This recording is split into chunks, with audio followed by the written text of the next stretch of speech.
Apocalypse, chapitre 14.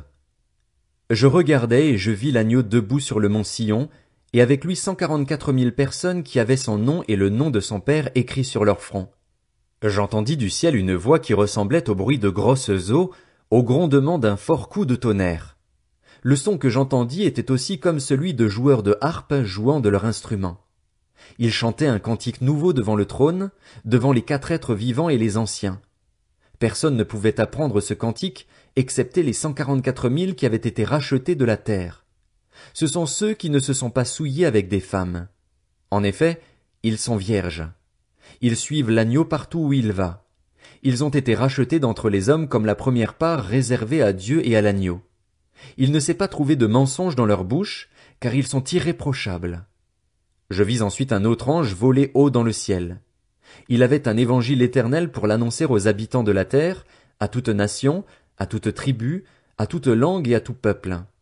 Il disait d'une voix forte, « Craignez Dieu et rendez-lui gloire, car l'heure de son jugement est venue. Adorez celui qui a fait le ciel, la terre, la mer et les sources d'eau. » Un autre, un deuxième ange, le suivit en disant, « Elle est tombée, Babylone la grande, elle qui a fait boire à toutes les nations le vin de la fureur de sa prostitution. » Et un autre, un troisième ange, les suivit en disant d'une voix forte, « Si quelqu'un adore la bête et son image et s'il reçoit la marque sur son front ou sur sa main, il boira, lui aussi, du vin de la fureur de Dieu, versé sans mélange dans la coupe de sa colère, et il sera tourmenté dans le feu et le soufre, devant les saints anges et devant l'agneau. La fumée de leur tourment monte au siècle des siècles, et ils n'ont de repos ni jour ni nuit, ceux qui adorent la bête et son image, et tous ceux qui reçoivent la marque de son nom. C'est ici qu'est nécessaire la persévérance des saints qui gardent les commandements de Dieu et la foi en Jésus.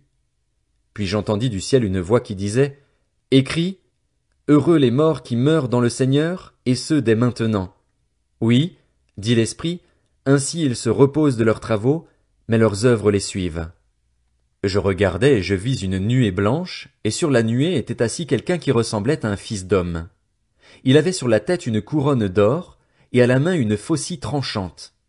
Un autre ange sortit alors du temple et cria d'une voix forte à celui qui était assis sur la nuée, « Lance ta faucille et moissonne, car l'heure de moissonner est venue, la récolte de la terre est mûre. » Celui qui était assis sur la nuée jeta sa faucille sur la terre et la terre fut moissonnée. Un autre ange sortit du temple qui est dans le ciel, tenant lui aussi une faucille tranchante. Puis un autre ange, qui avait autorité sur le feu, sortit de l'autel et s'adressa d'une voix forte à celui qui avait la faucille tranchante en disant, « Lance ta faucille tranchante et vendange les grappes de la vigne de la terre, car ses raisins sont mûrs. » L'ange jeta sa faucille sur la terre. Il vendangea la vigne de la terre et versa cette vendange dans la grande cuve de la colère de Dieu. Le raisin fut écrasé dans la cuve à l'extérieur de la ville. Du sang en sortit et monta jusqu'aux morts des chevaux, sur une étendue de 300 kilomètres.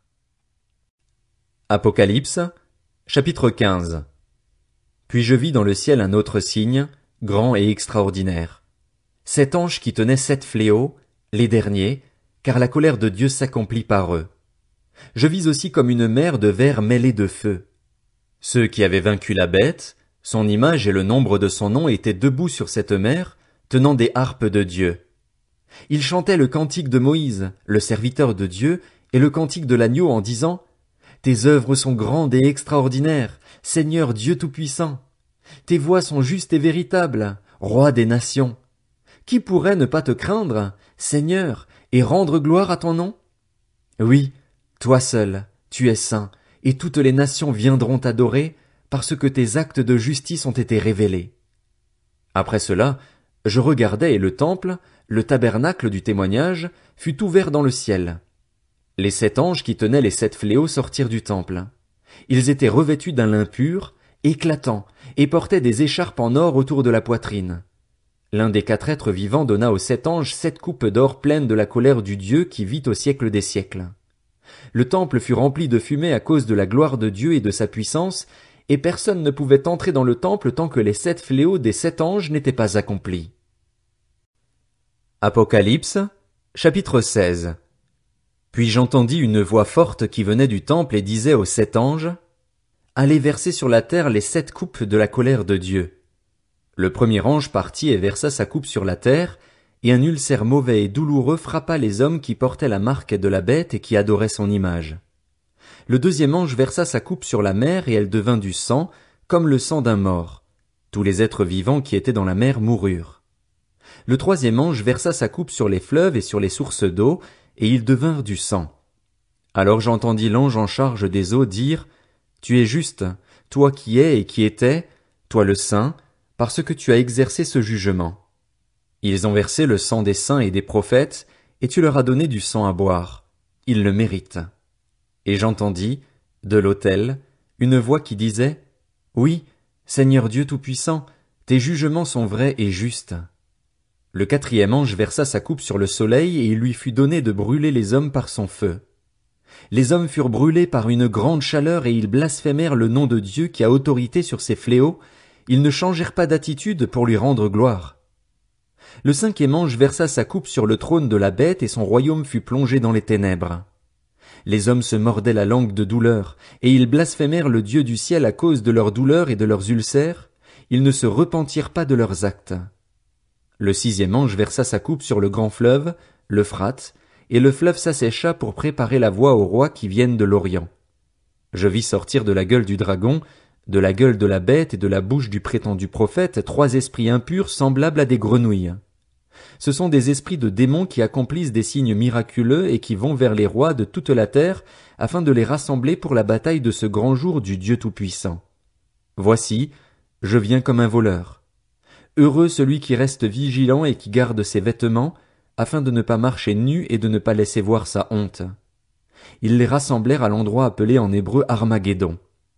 Le septième ange versa sa coupe dans l'air, et du temple du ciel sortit une voix forte. Elle venait du trône et dit: C'est fait. Et il y eut des éclairs, des voix, des coups de tonnerre et un grand tremblement de terre, tel qu'il n'y en avait jamais eu de pareil depuis que l'homme est sur la terre. La grande ville fut divisée en 3 parties et les villes des nations s'écroulèrent. Dieu se souvint de Babylone la grande pour lui faire boire la coupe du vin de son ardente colère. Toutes les îles s'enfuirent et l'on ne retrouva plus les montagnes. Une grosse grêle, dont les grêlons pesaient environ 40 kilos, tomba du ciel sur les hommes.